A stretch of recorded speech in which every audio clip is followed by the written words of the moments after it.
Hi everyone, today I'll be showing you how to make and decorate this Lotus Biscoff cake.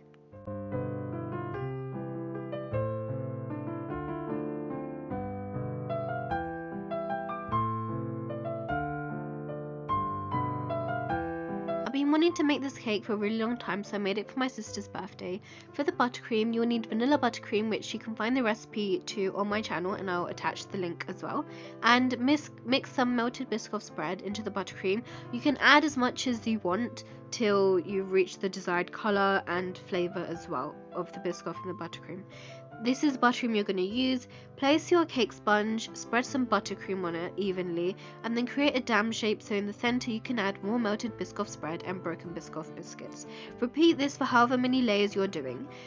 With the sponge, I've just used a vanilla sponge, but you can use a vanilla recipe and replace some of the caster sugar with brown sugar to give it more of a caramelized flavor. You can add cinnamon, ginger, and other spices as well to make it more Biscoff flavored. So I've stacked my cake layers with buttercream, and I'm doing a crumb coat, which is a very thin layer of icing just to lock in any crumbs, so when you're doing your final coating of icing you don't see any crumbs peeking through. So once you've let that set in the fridge, preferably for half an hour, the longer the better, or you can leave it overnight if you'd like to do the second part of the decorating another day. Add lots of your buttercream. I tend to add a bit more Biscoff to make it a bit more darker for the outer coat. Spread that icing on with an offset spatula and then a straight cake comb, and try to do this as much as you can to make the outer layer really smooth. However, it doesn't have to be flawless because that's near impossible to reach. You're going to need crushed Biscoff crumbs that what I've done is I've put them along the bottom border of the cake. And to make a really nice drip, which is super easy, melt more Biscoff spread and use a spoon and just gently let this drip down the sides. You add more Biscoff where you want the drip to kind of fall a bit lower, and you can vary the amounts so you get a nice drip. So I'm adding a bit more Biscoff on top as well. Obviously it's up to you however you want to decorate this, but the look that this cake has is probably one of my favorites.